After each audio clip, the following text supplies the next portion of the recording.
Today's daf is daf Lamed Beis. Let's just quickly go through the mission again. Lamed Aleph and Beis at the bottom for the benefit of those who didn't learn mission yet. Says the Mishnah, Zebo bechavise v'zebo bekarosha. They're facing each other, and one person is walking in easterly direction with a beam, another one walking in westerly direction with a barrel. Nishbara kadosh zebe karoshas, and they crashed into each other.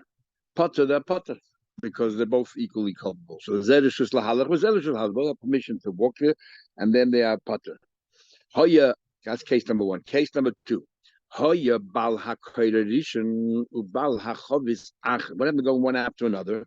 The guy in the beam is first, and the guy with the barrel is behind him. Nishbara chovis bekoyd, and the guy behind came crashing into the guy in front, so his barrel went smashing. Potter bal hakoyda. The bal hakoyda is potter because the guy behind walked right into him. But the im amad, if the bal hakoyda stopped, then bal hakoyda chayiv. Then the guy is chayiv because he stopped. He did something which was not the common behavior in the middle of the street. Exactly. That's what we discussed yesterday about cars. But the im amal bal chavis amoid. If you turn around and warned him, he said, "Hey, stop," because I'm about to stop. Then potter. If the other guy continued walking, then he is potter. He gave him a heads up. Case number one. Case number two, the other way around. The guy in the barrel was in the front. And the guy with the beam behind him. And the guy behind him crashed into the guy in front of him. Then chayiv. Then the guy behind him is chayiv because you went crashing in. But the Ahmad Bal Chavis, the guy with the Bal Chavis stopped in the middle of the street, potter, because it's his fault. But the Ahmad Bal Chavis, if you warned him, chayiv. One guy has a candle, and one guy has the piston. The candle is like the beam, and the piston, the flax is like the barrel. It's the same din. And then the Mephoshim try to work out why you have to say that is obvious. Okay, we're up to the Gemara where we left off yesterday in Aflamed Beis Amud Al. Rabba bar Nosan asked Rabba an interesting question. Hamazik es ishte betashvish hamited. While he was having intimacy with his wife, something went awry and he caused her harm. Mahu. What is the din? Do we say that it's like an accident or whatever it is and he potter? Do we say he caused her harm, he has to pay? And the shaila is as follows. Keeping the B'shus Kavod potter, since they were permitted to have relations, so it's potter. He should be a bit more careful. And therefore he's chayiv. On Malay, answering back to Nesu, didn't we learn in our Mishnah? If the two people are walking opposite each other and they crash, they're both potter because they have right to be in the street. So here also, they both, there's a mitzvah, have intimacy. Omar Rabba says, Rabba, I'm the contrary. I could make a kal v'chaymer as follows. Umayar, when let's say you hurt somebody by mistake you kill someone by mistake in the forest, you have to go to exile. Madachayar forest, you're in the forest chopping wood, you're allowed to. The other person walking in the forest is allowed to. And yet we said, watch, that if you hurt somebody, you kill somebody, you are chayiv. And each one goes into their own area. You're not aware of me, I'm not aware of you. Each one does their own thing and they have permission. This guy goes his own area. And yet the thing is that's as if I went into your area and I have to pay. Is therefore here in the case of husband and wife, he's basically entering her domain like Koshka, and surely that he should be responsible. Just like in the case of the fire, you both had a right to be there, and yet he hurts, and each one is in their own area. And yet, if I hurt the guy, as if I went into his area and I hurt him, so surely over here where he actually did go into her area, surely he should be responsible. So the Gemara, he should be responsible if he hurt his wife. But the Mishnah clearly says the beam and the barrel, if they crash into each other, the beam doesn't have to pay because we both had a right to be there and we were facing each other. Here, there, in the case of the barrel and the beam, we both crashed into each other. They're both walking, and they both crashed into each other. So therefore, since we both contributed to the accident and we both had a right to be there, the person with the beam is mutter. Here, in the case of the intimacy, he's doing all the activity. He lied, and she's passive, and therefore he is responsible for actually hurting her. Says the Gemara, it says, there's lust going on. They should be cut off. And it says in the Fashas in plural, ha'oises. We're describing her input as well. Exactly, both involved. Says the Gemara, Hanola Tavayu Islu. When it comes to the pleasure, the reason for the Aveda, they're both equally involved.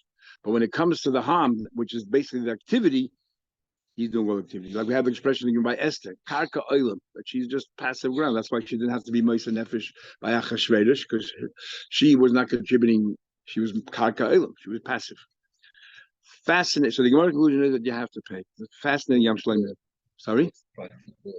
That if he has to take care of her and heal her anyway, it's his responsibility. So true. Does he have to pay over and above whatever it is? Yeah, all those other things. Not boishes because he had no intention of humiliating her, but does he have to pay the other things which you don't have to pay normally? Normally, you have to pay your medical bills as part of that Kanz Chachamim. Here, first of all, it might be the Isa here, just for Rabbanon, because you harm someone.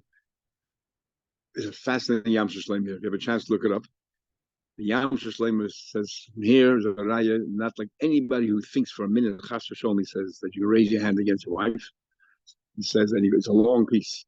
You're not like Mashal. Mashal says that you're not allowed to raise your hand against your wife. Or raya here, you manage an activity which is a mutter, which is a mitzvah, and yet you're responsible if you do anything wrong. So surely, and he said the wife is worse than a stranger, because my wife is in the midst of mechabed, love her, and he's been mechabed more than gufay. And a stranger, you don't have no such mitzvah to mechabed more than gufay. So kalochemer, and not like those who think you're not going to behave and so on and so forth. You have to read it. Fascinating Yam Shlomo. If anyone has a chance to read the Marshal Yam Shlomo on this Gemara right here, and so on, you see how the Chazal treated women with their cheretz and everything else in times when everybody else didn't. No one else did. So nobody should say that the Chazal in any way with the meaning about women. Okay. Further, the Gemara, the guy with the beam was first, right? The guy in the beam was, and the guy with the barrel was behind him. So if the guy with the barrel crashes into him, the beam is potter because you were behind me. You should have seen what you're doing. But if the guy with the beam behaved in an inappropriate way, he suddenly stopped, and as a result of that, the guy behind came crashing in him. Then the guy with the beam is chayiv because he changed the normal way. So we had a Gemara before where machlekes we thought maybe there's a machlekes. Amarish lakish. Stay parties around the two, let's say, bulls in the shus rabbim, two cows in the shus rabbim. One decides to lie down, which is inappropriate. It's a shinui. And achas malechas, another one, cow B is walking. So the one cow is called the malechas, one cow is called the revutza.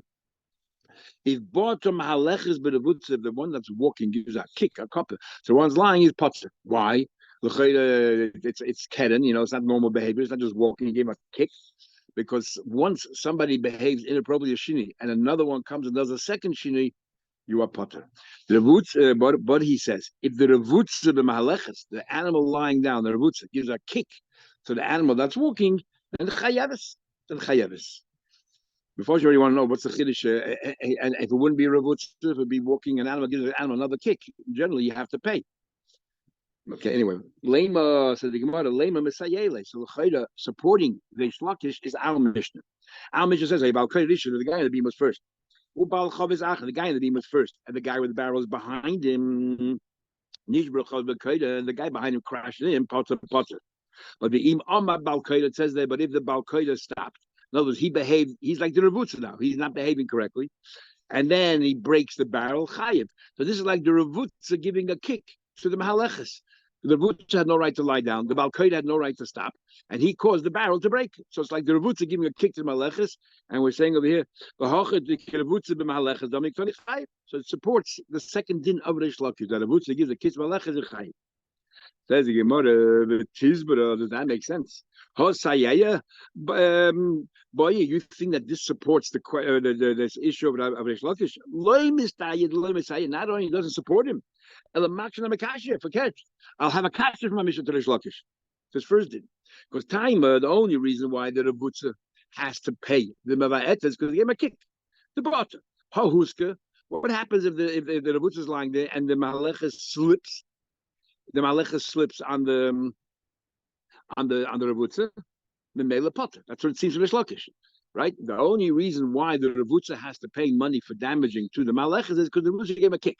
If the Ravutza was just lying there on the ground, the Malachas tripped over it, it seems like it would be Potter. Otherwise, you'd say bigger Chiddush, right? It'd be Potter. Our Mishnah, our Mishnah is just like the Ravutza lying, do nothing. The Balkeda just stopped, didn't do anything. The Balkeda just stopped. And the Chavis guy came into him, and we're saying you have to pay. That means in the case of the Ravutza, so this Ravutza is lying there, and the animal walks over it, and the Ravutza has to pay. So Yuresh Lakish said, when does the Ravutza pay? The Ravutza give a kick to the animal walking. It seemed from our Mishnah that even the Ravutza does not give a kick. It's just lying there, and the other animal tripped. You have to pay. So the Gemara Masnisi, our Mishnah is talking about. You're right. You don't have to pay. The Ravutza is lying there, and the animal walks over and trips. You don't have to pay. So how come now Mishnah the Chavis has to pay? Our Mishnah is talking about the Paskil Urcha Kishoda. He took the Baal Koida took his beam and he spread it across the entire width of the street, and therefore there's no way that the Chavis can walk at all without crashing into him. So it's as if the animal gave a kick to the there's no breda. As if the animal, the Ravutza, gave a kick to the Malachas. You can't get by. You have no breda, exactly. That's why the Balkeda has to pay. A hoch over here going to Rabba B'Chagi said, but in the case of the animal who's lying on one side of the street, the animal walking by, if he trips over the animal lying, you know why the animal lying is potter? Because who should get to walk here? Walk around the other way. Hoch going to Rabba B'Chagi is lying on one side. He boilers good. He meaning he should have walked the other side. Ella safer the masnisim misayel Lakish. But you're right. The end of the Mishnah is the support of Lakish. The Tony there it says the other way around. Baal Chavis Rishon, the barrel of the guy in the front, with Baal Koida Achan, the guy in the beam was behind him. And if Nishbara Chavis Bekoida, and if the guy in the beam crashed into the guy in the barrel in the front, Chayiv is Chayiv. But the Baal Chavis stopped, didn't behave correctly, and then the beam just continued walking and broke, and the guy in the beam is potter. Over here, the Mahaleches, the guy, the Chavis is the innocent one, right? I mean, it's like the Mahaleches, and the Chavis now is the one who stopped. Is the Ravutza stopped and behaved incorrectly. The Koida is the one who was walking, so the Koida bumped into the Chavis. The Mahaleches bumped into the Ravutza. And Tony, and it says potter that the beam guy is potter in this case. If the barrel stopped, the barrel's like the Ravutza stopped. If the beam guy walked right into his potter. What do you see from here? If the animal walking normally gives a kick to the animal is lying, just like the beam, it breaks the chavis. The guy of the beam is potter. The animal that's walking is potter. Why is the animal potter? You give a kick to the animal lying down because the animal lying down is not behaving correctly. So therefore, the other animal, even though there's something wrong, gave a kick. It's the same thing. Says the Gemara, no right from the Mishnah either. Because the guy in the beam is just walking straight. He's not like the case of giving a kick. The guy in the beam is just walking straight, and the guy in the barrel in front of him just stopped. So the guy in the beam is potter. You cannot bring a right from that to the shlakish, because more saying back, no raya either way. Because masnisin the guy in the beam is walking normally, and he crashes in the guy in the barrel who's in front who just decided to stop. So we say to the guy in the beam, it's not your fault.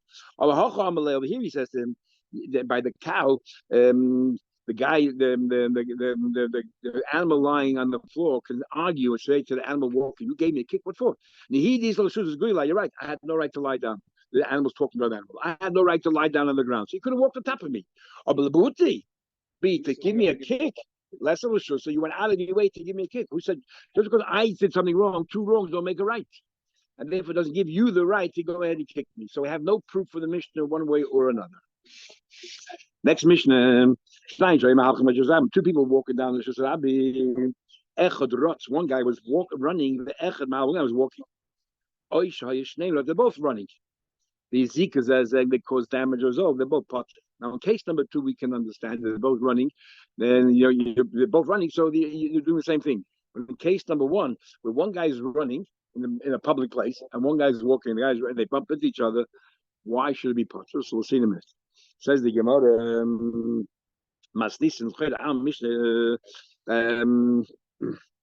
the Loike Isa ben Yehuda does not conform with Isa ben Yehuda. What's that all about? The Tanya you're running in a public place, that's not the way you behave, and therefore if something happens, you're responsible. You're not behaving correctly. But a Moidi Isa be'erev Shabbos ben Hashmoshes. Isa is Moidi, the Erev Shabbos in twilight. Shul Potter. If you're running, then you are potter. You're running with permission, and we had yesterday the shus mitzvah. So therefore, in other words, stop running in the street. You have to put your sword away from the sun. For Exactly. Rabbi Yechon said, "Halachic is a Yehuda. Halachic Yehuda, you can only run if you're running to get ready for Shabbos."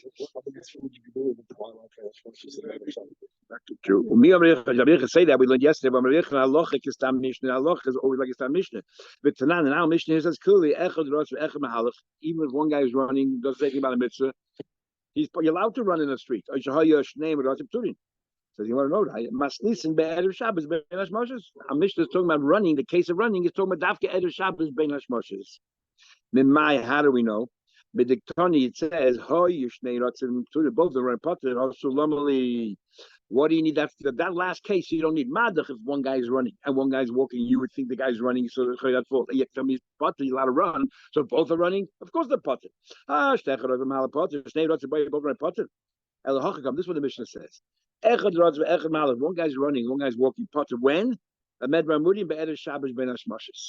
Friday to late in the afternoon. But the weekday, but in the week, if one guy's running in a public street and one guy's walking, the guy's running is responsible. But both are running. I feel the in a week, turn the potter.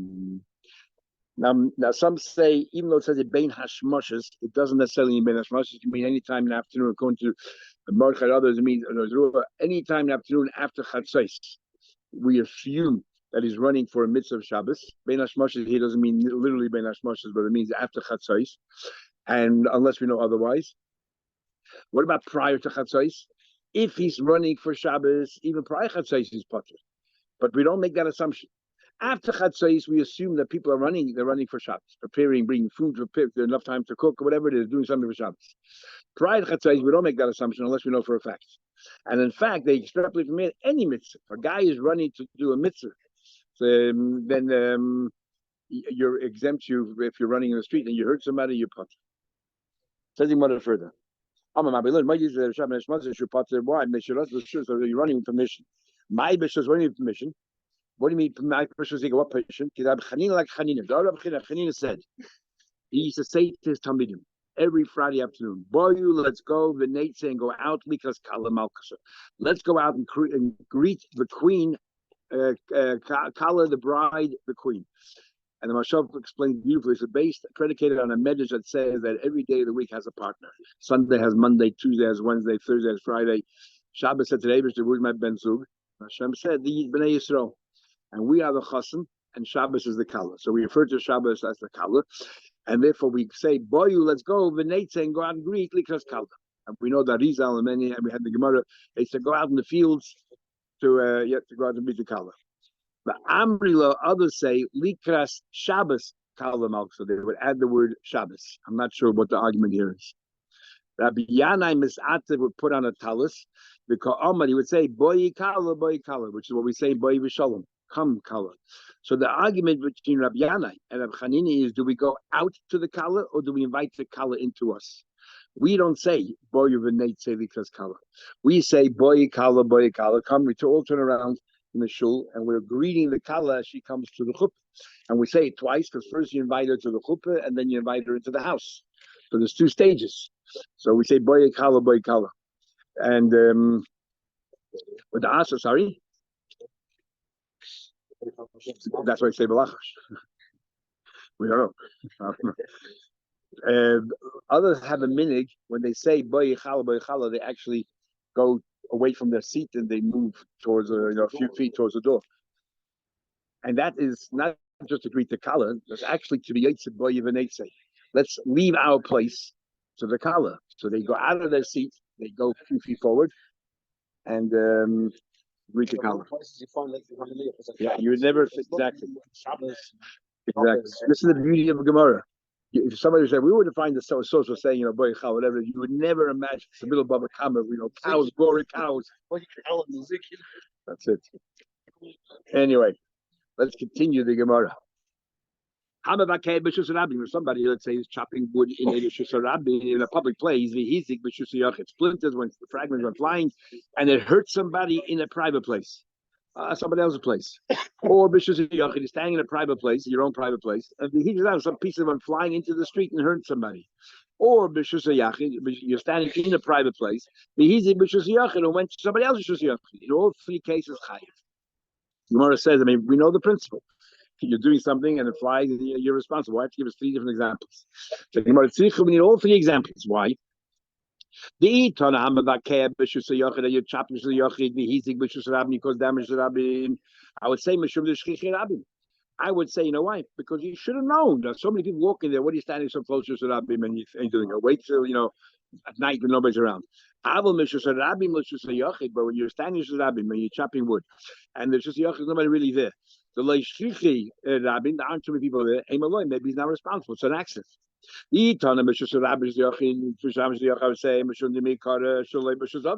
What right do you have to stand in the middle of the street and start chopping wood? So you're doing the wrong thing. Even though the damage, it's like even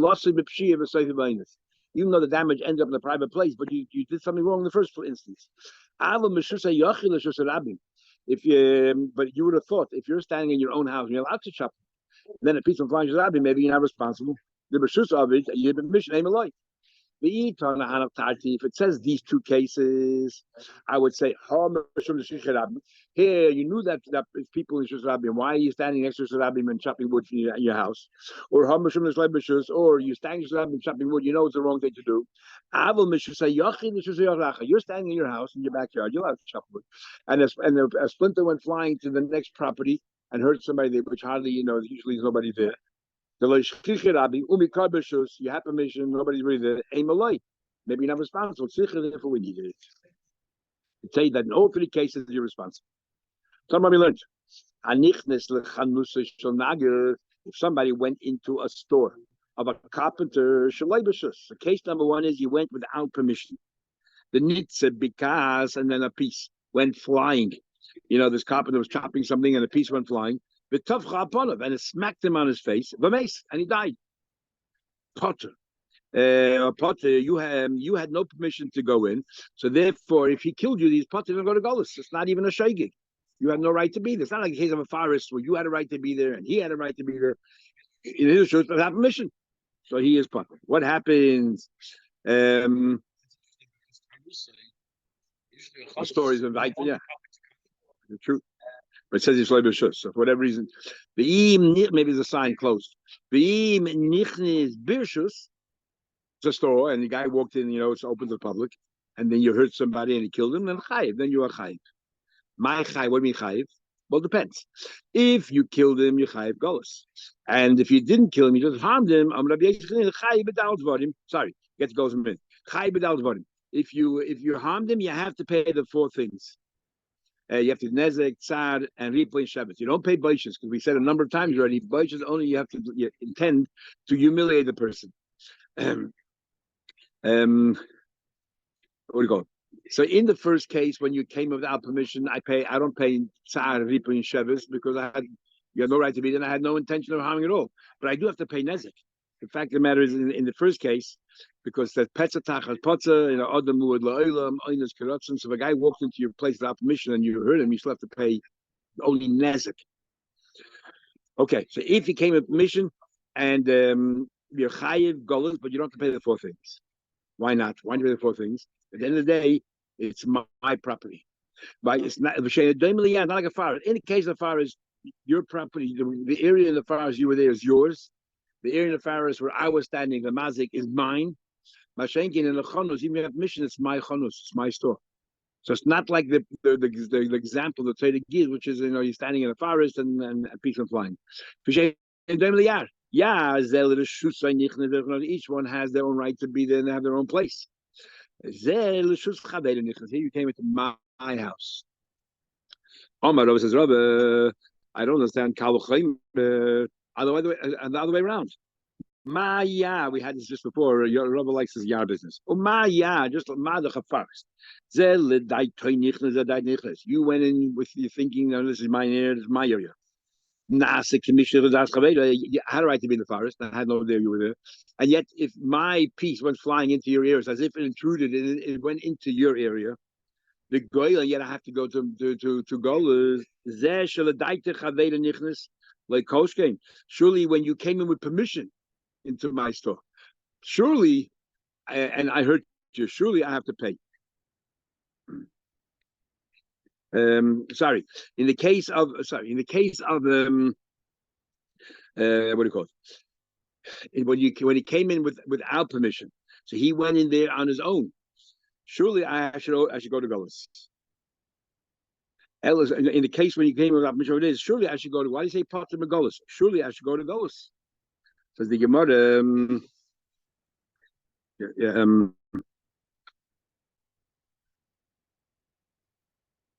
Sorry, Rabbi Chani says you are when you came in with permission. He says you are Potter Golis. So why are you Potter Golis? You should be Chayiv Golis. Madach over there in the case where everyone has the rights went into the whole forest, and I have a right to be in the whole forest, and you have the right to be in when my piece went flying in as if it went into your piece, and I'm Chayiv Golis. Surely when you came into my piece and have permission, surely you should be Chayiv Golis. Says the Gemara, you're right. But the Rabbi is saying, I don't get Golis. My Potter Golis le Sagi Golis. Golus is not good enough. In other words, when is Golus only if it's a shogeg? Mazid, you don't go to Golus. What about a shogeg that's almost like a mazid? I should have been more careful. I knew you were there. I should have been more careful. I didn't do it deliberately, but I should have been more careful. A shogeg, Karel mazid, says you don't go to Golus, according to this version. The time Rabbi Yosef, Chanina should have a shogeg, Karel mazid. This is a shogeg that's almost like mazid. I should have been more careful. Because I gave permission to come in. I should have been more. Exactly. So the Golus is a light punishment, like kapara. I need a stronger kapara, and we don't have a stronger kapara because from Golus the next level is misa. I don't deserve misa either because I had no intention of killing you. So it's a shegeg karla message. So because it's negligence on my part.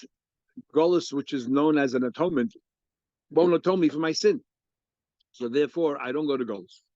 That's how Rabbi explains it. So now the discussion about it is that correct? A shogeg is an accident, but it's almost like it borders on negligence. Is it true that you don't go to Golus? So that's the question, says Rabbi. It says a guy deserves 39 lashes, so there's a bezdin that administers the lashes. They have a shliach bezdin, and this person's job, is the one who has to execute this punishment. What happens? Instead of giving 39, they gave 40.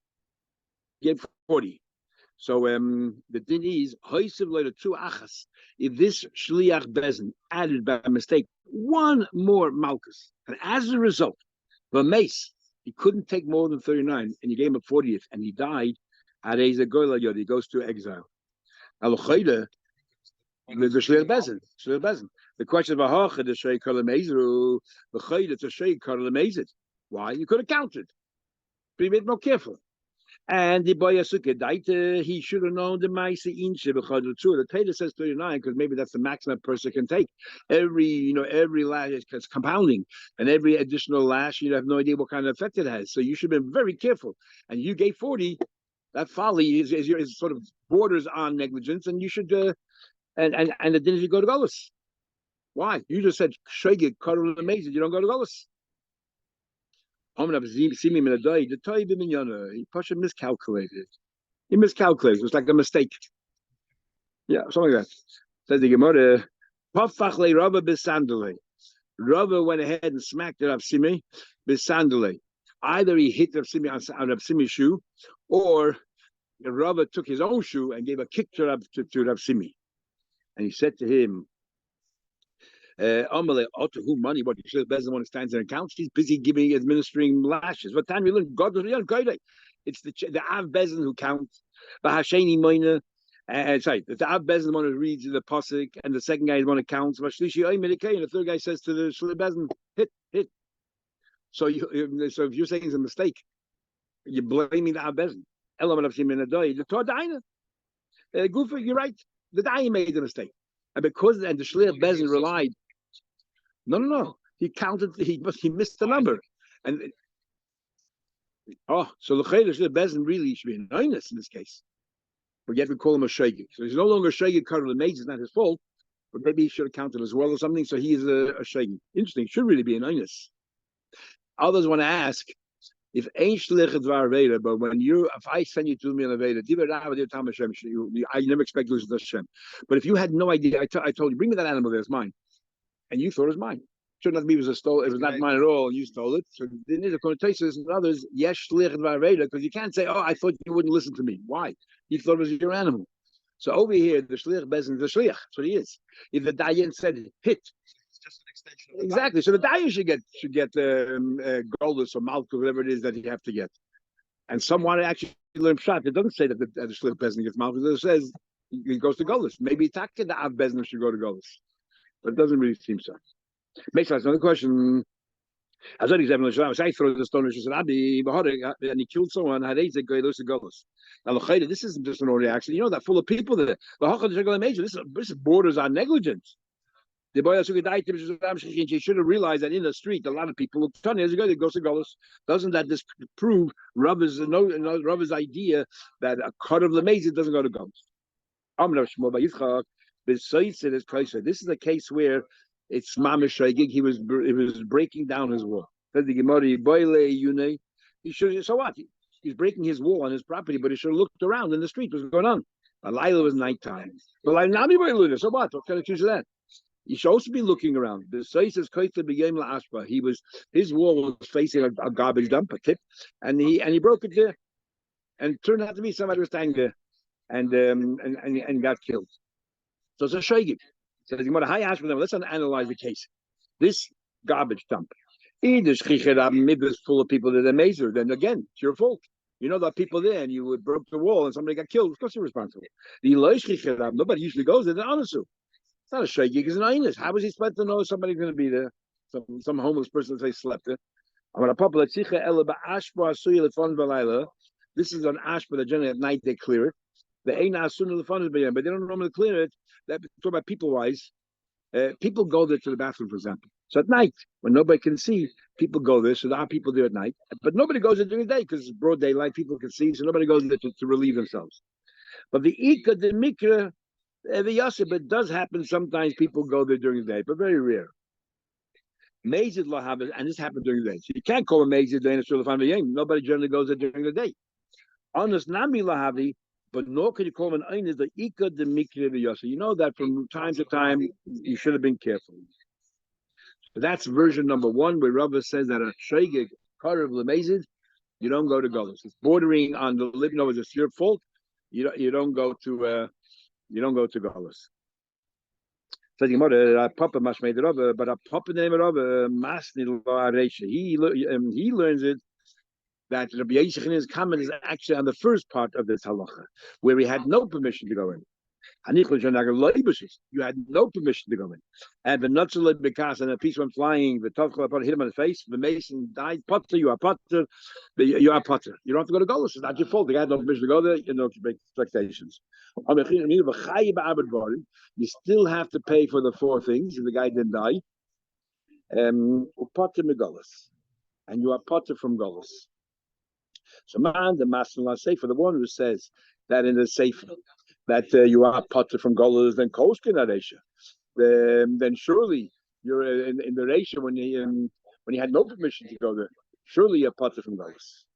But man, the master Resha, but I was sefer kivin the beshus, but the one who learns in the Resha. That what? That you had no permission. That's when you're potter from Golos. What would they hold when you did have permission? They would say that then you're chayv Golos. In other words, when you had no permission to go there, like an onion. But keeping the beshus, since you have permission to go there, I'm chayv Golos. In other words, this version holds it's not shaygiv kadol amazing. Before the first version, Rava said a shaygiv when you have permission. So shaygiv kadol amazing. I should have known you're there. I should have looked down before I continued chopping the wood. Therefore, it's bordering on negligence. You don't go to Golos. But and here in this version, shaygiv kadol amazing. You do go to Golos. It's still a shaygig. At the end of the day, it's a shaygig. You go to Golos. Says the Gemara, Michayv Golos. You're telling me that you go to Golos in this case here when you have permission. But Tanya, we learn. Somebody walks into the store of, let's say, a smithy, even knits in it, and then sparks went flying around the top upon him and say, "May you die, potter, you potter." And it seems that even if you have permission to go in there, you are potter. So we see from the that a shaygig card of lemezid, you don't go to Golos. You just said in the second version that if you have permission to walk into the store and you killed him, it's a mistake, it's an accident, you go to Golos. It seems clearly that even if you have permission, you don't go to Golos. It's like a shaking cut of the mazes. My skin and we're talking over here about an apprentice of this smithy. So you might have what? Then they kill him. Were you allowed to kill him? So what if he's an apprentice? He say, well, you're were you allowed to kill him? What does that mean? The rabbi says, I fire you. You're no longer work for me. And the guy refuses to go. So you must say, so what? Because he refuses to leave, you're allowed to kill him? But it says, you were under the impression that he's no longer there. And therefore, it's not like a shayk called amazing. It's like less than a shayk. It's not your fault at all. You told him to leave. You were sure that he left, and therefore, it's not even a shayk you were potter. It's as if he's trespassing. No, then you'd be responsible. But Isn't that the case of Shalom Bereshus? You told him to go. Yeah, okay. So then, I guess not, because he came in the Chatchil commission. It's not the same thing. So achanami. So if so, why Dafka student, apprentice, anybody's the same situation. You told them to leave, and then you started working, and then it hurt them. You should be parted from Goldus. It doesn't say that. Someone says no. Let's play Amos of the Rabbi. You had no reason to automatically believe you told them to leave. They definitely left. Maybe still browsing or something. So you should have been more careful and check it out. Hi, Eastley Amos of the Rabbi. This apprentice at the end of the day it still has certain respect for you that if you told him to leave, he probably left, and if he had any right to believe that he left.